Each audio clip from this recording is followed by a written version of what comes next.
ذرانہ پیش کریں. پڑھیے درود پاک. اللہم صلی علی سیدنا و مولانا محمد و بارک وسلم. صلاۃ و سلام علیک سیدی یا رسول اللہ. عجب کچھ پھیر میں ہے سینے والا جو داما کا. عجب کچھ پھیر میں ہے سینے والا جو داما کا. ادھر ٹانکا ادھر ادھڑا ادھر ٹانکا ادھر ادھڑا. آج رب کے پسندیدہ دین کے ماننے والے پوری دنیا کے اندر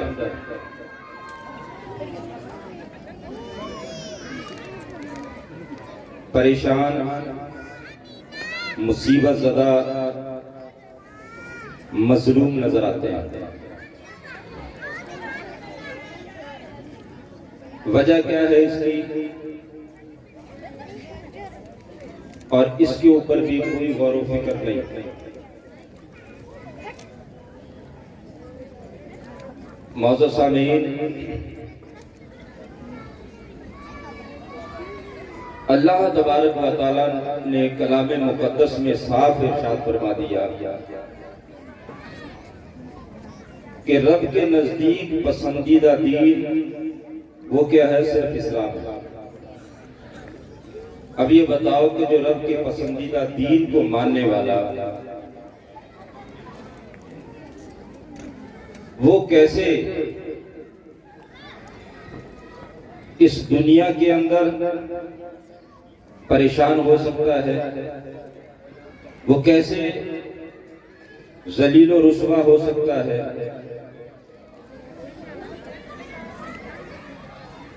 تو وجہ اس کی ڈھونڈنی پڑے گی ہمیں اور آپ کو.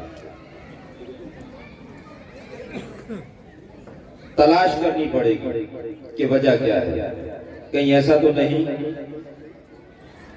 کہ ذلت و رسوائی کو ہم نے خود اپنا مقدر بنایا ہو. کہیں ایسا تو نہیں کہ رب کے پسندیدہ دین کو ماننے والے ہم ایسا کام تو کوئی نہیں کرتے ہیں کہ جس سے ہم سے رب ناراض ہو گیا ہو.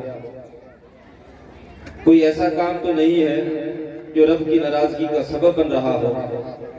تو ہمیں خود اپنے اوپر غور کرنی پڑے. جب ہم غور و فکر کرتے ہیں، ہم دیکھتے ہیں، تو آج یہی دیکھا جاتا ہے کہ آج کا مسلمان اپنی پسند کو آگے رکھتا ہے اور رب کی پسند کو چھوڑ دیتا ہے. رب کی پسند کیا ہے؟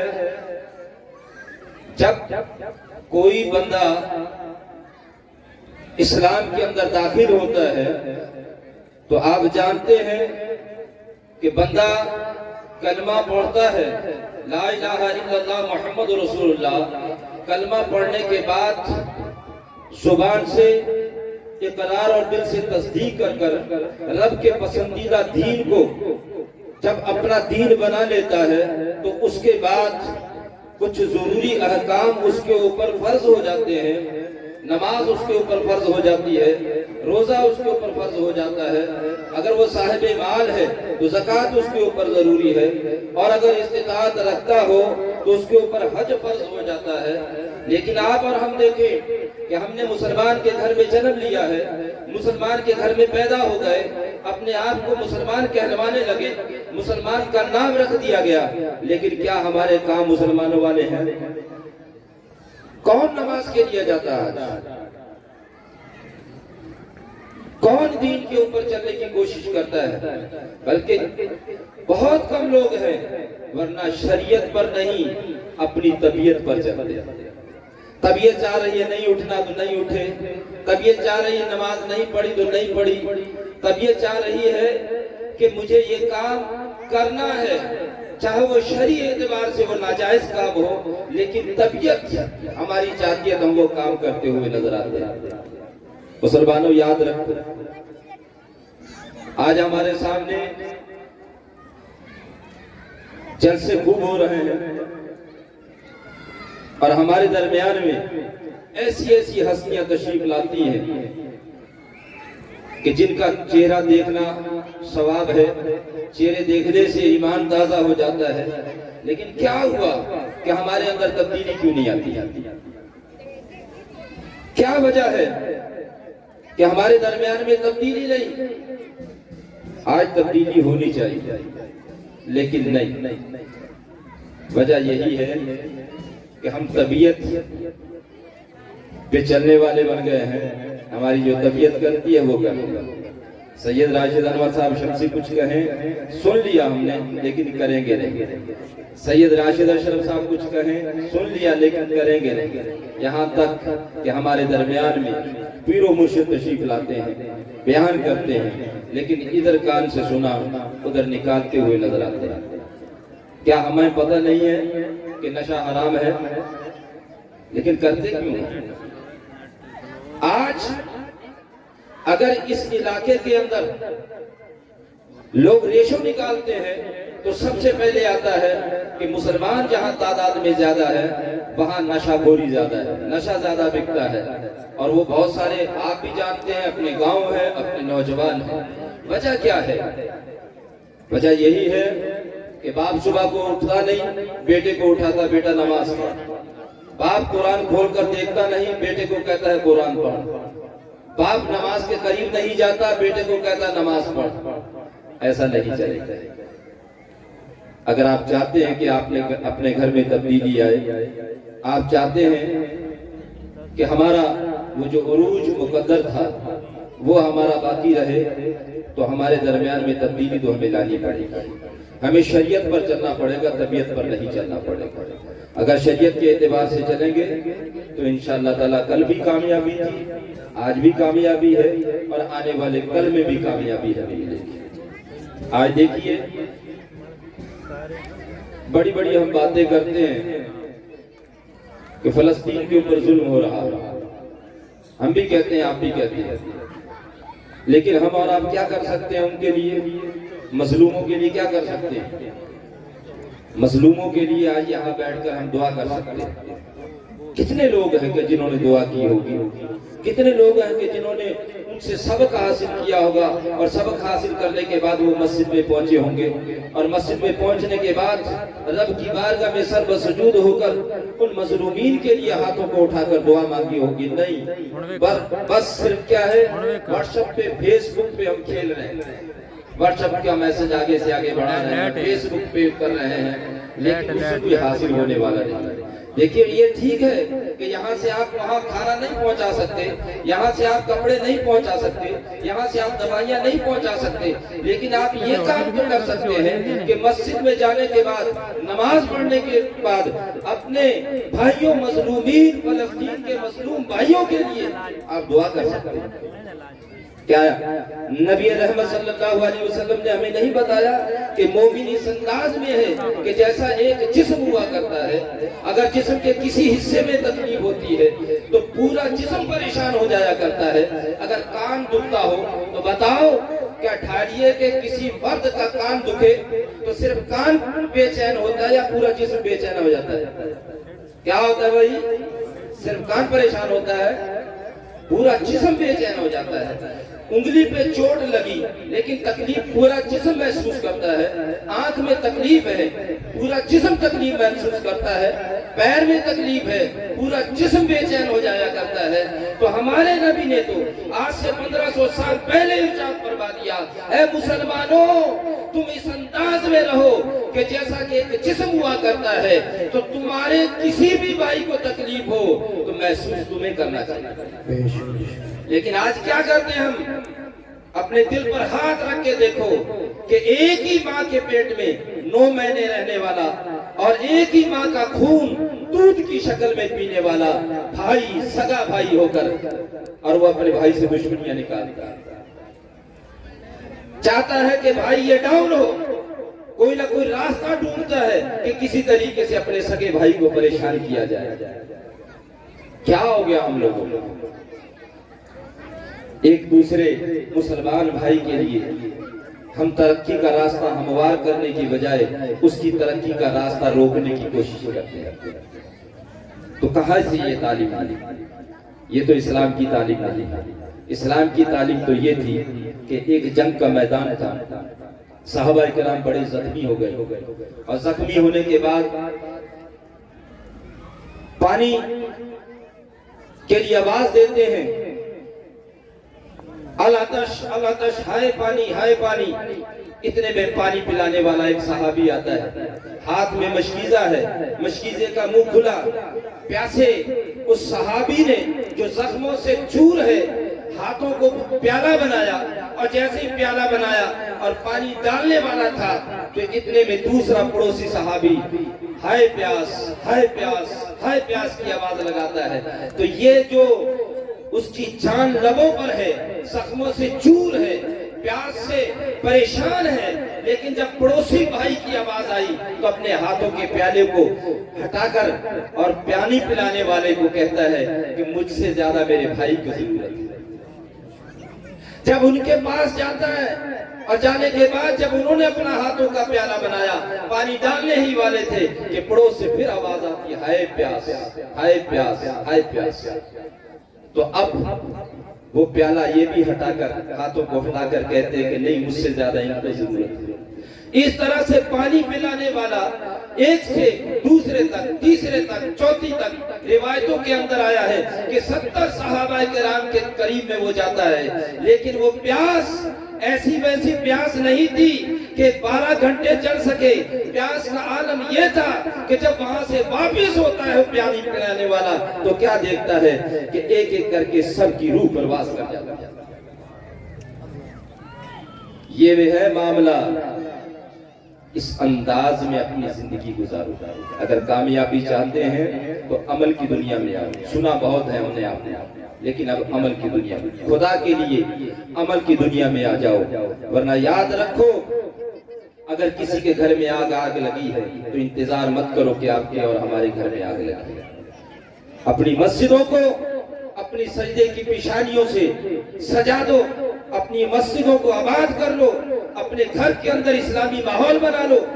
میری بہن بیٹیاں جو ہیں وہ کنیز فاطمہ بن جائیں، فاطمہ کی کنیز بن کر اپنی زندگی کو گزاریں، اور میرے بھائی، میرے بچے اور میرے نونہالوں، یاد رکھو تم اپنا آئیڈیل کسی اور کو مت بناؤ۔ خدا کے لیے تم سلمان خان کو اپنا آئیڈیل مت بناؤ، تم عامر خان کو اپنا آئیڈیل مت بناؤ، کوئی کرکٹر کو اپنا آئیڈیل مت بناؤ۔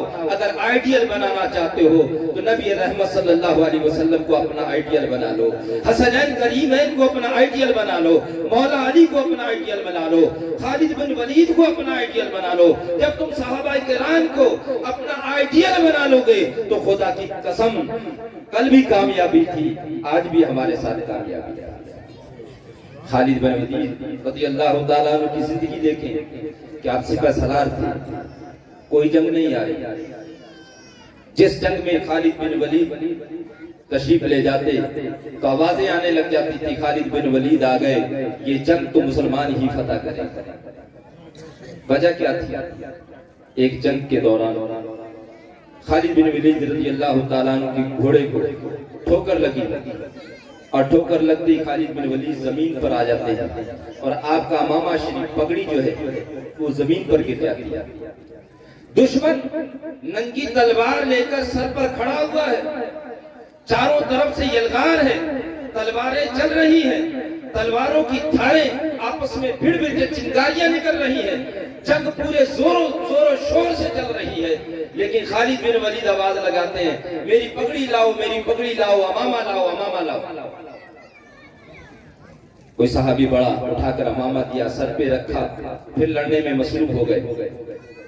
جنگ فتح ہوتی ہے، فتح ہونے کے بعد تجزیہ لگایا جاتا تھا کہ اپنا کتنا نقصان ہوا ہے، دشمن کا کتنا نقصان ہوا۔ جب بیٹھے آپس میں رائے مشورہ کر رہے تھے تو ایک نے کہا کہ اے ہمارے سپہ سالار، اے خالد بن ولید، یہ جنگ کے اصولوں کے خلاف معاملہ تھا کہ جب جنگ چل رہی ہو اس وقت اپنے کپڑوں کا، اپنی کسی چیز کا خیال نہیں رکھا جاتا ہے، ایک ہی خیال ہوتا ہے کہ دشمن کا مقابلہ کرنا ہے، دشمن کا مقابلہ کرنا ہے۔ لیکن یہ کون سے جنگ کے طریقے کے خلاف آپ نے کام کیا ہے کہ ٹوپی تھی اور پگڑی تھی، اگر چلی گئی تو چلی گئی، لیکن اگر کافر کا وار سر پر پڑ جاتا تو پھر کیا ہوتا؟ تو آپ ارشاد فرماتے ہیں اے میرے ساتھیوں سنو، آج تک جو جنگیں ہم نے فتح کی ہیں تو ہم نے اپنی طاقت کی بنیاد پہ نہیں، اپنے تلوار کی بنیاد پہ نہیں ہے، اپنے ہتھیاروں کی بنیاد پہ نہیں ہے۔ خدا کی قسم آج تک جو جنگیں فتح ہوئی ہیں، جو میری پگڑی کے اندر اللہ کے پیارے رسول صلی اللہ علیہ وسلم کے منہ مبارک ہیں، بال ہیں، اسی وجہ سے ہمیں آج تک جنگوں کے اندر فتح ملی ہے۔ اور وہ بال مجھ سے جب جدا ہو گئے تو میں تڑپ گیا تھا، میں پریشان ہو گیا تھا، کہیں ایسا نہ ہو کہ آج ہمارا ہار مقدر بن جائے، اس لیے میں پگڑی پکارتا رہا۔ تو مسلمانوں، صحابہ کا عقیدہ دیکھو، محبت دیکھو، منہ مبارک سے اتنی محبت ہے کہ اپنی پگڑیوں میں رکھ کر جنگ کے میدان میں جاتے تھے کہ ہمارے ساتھ نبی کا بال ہے، ہمیں جنگ کے اندر فتح ملی۔ سبحان اللہ سبحان اللہ۔ آج اس نبی رحمت صلی اللہ علیہ وسلم جو تعلیمات ہیں وہ بھول چکے ہیں، کب یاد آئے گی؟ کب سوچیں گے؟ کب فکر کریں گے؟ روز کل کی بات کرتے ہیں لیکن کل کبھی آتا نہیں، کل کبھی نہیں آئے گا۔ ایک دن وہ آئے گا کہ آپ مجبور ہو جائیں گے، نماز بھی نہیں پڑھ سکتے۔ اس سے پہلے کہ ہم مجبور ہوں، آپ آ جائیے، اللہ کے پسندیدہ دین کو ہم اور آپ ماننے والے، اللہ کے پسندیدہ دین کو ماننے والے ہیں، تو ہم جو کام کریں رضا الہی کے لیے کریں، اللہ اور اللہ کے رسول کو راضی کرنے کے لیے جو بھی اپنا کام ہو اس کام کو انجام دیں۔ آئے دیکھیے حضور اشرف ملت ہمارے درمیان میں آتے ہیں، ہر سال آپ کے لیے آتے ہیں، کتنی مصروفیات ہیں، جو مخصوص لوگ ہیں وہ جانتے ہیں، ان لوگوں کو پتا ہے کہ حضرت آج یہاں ہیں کل کہاں ہے، یہاں تک کہ کئی مہینے گزر جاتے ہیں اپنے گھر نہیں جاتے، اپنے بچوں کے درمیان میں نہیں ہوتی، صرف امت کی فکر ہے، مسلم بھائیوں کی فکر لے کر پوری دنیا کا آپ راؤنڈ لگاتے ہیں، پوری دنیا کے اندر تشریف لے جاتے ہیں۔ معزز صاحبی، کبھی آپ نے فکر کیا ہے کہ وہ ہمارے لیے دین اسلام کے لیے سنیت کے لیے اتنی محنت کر رہے ہیں، کیا ہم بھی کچھ کرتے ہیں اس کے لیے؟ اسٹیج سجا لینا، پروگرام کر لینا یہ آسان ہے، لیکن عمل کی دنیا میں آنا یہ مشکل ہے۔ آج ہم ساری رات بیٹھ کر تقریر سن بھی سکتے ہیں اور نعرے بھی لگا سکتے ہیں، لیکن سب سے ضروری بات یہ ہے کہ آج ہمارے درمیان میں حضور اشرف ملت آئے ہیں، کیا کہہ کے جا رہے ہیں اس کے اوپر ہمیں عمل کرنا ہے، تبھی کامیابی ملے۔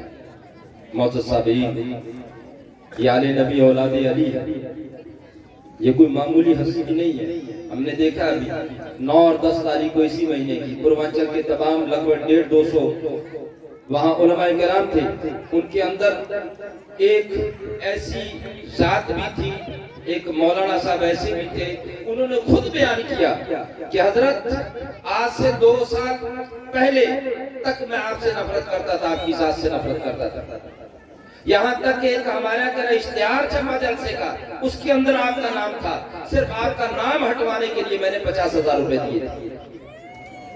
لیکن جب میں نے آپ کو قریب سے دیکھا، جب میں آپ کے قریب آیا، آپ کے پروگرام میں دیکھنے لگا، یوٹیوب پہ آپ کو دیکھا، جو آپ کے طور طریقوں کو دیکھا، تو خدا کی قسم آج میں یہاں اعلان کر کے جاتا ہوں کہ جب بھی آپ مجھے بلائیں گے میں فوراً وہاں حاضر ہو جاؤں گا۔ اگر آپ مجھ سے یہ کہیں گے اپنا سر دے دو، تو یہ مولوی اپنا سر آپ کے سامنے رکھنے کے لیے تیار ہے۔ سبحان اللہ سبحان اللہ۔ یہ میں اپنی طرف سے نہیں، پوری آن ریکارڈ ان کی تقریر ہے، پوری 10 منٹ کا یا 15 منٹ وہ بولا، اور پوری آن ریکارڈ ہے، اس نے یہ بات کہی اور سب کے سامنے، تمام علماء کے سامنے اس نے کہی کہ حضور میں ایک کالج چلاتا ہوں، اس کا کالج ہے کہ میں وہ کالج چلاتا ہوں، آج سب کے سامنے اعلان کرتا ہوں کہ آج کے بعد آپ کی جو تنظیم ہے اس کے انڈر میں کالج چلے گا، اور آج کے بعد ہمارے کالج کے اندر وہ تمام آپ کی تنظیم کے پوسٹر لگے۔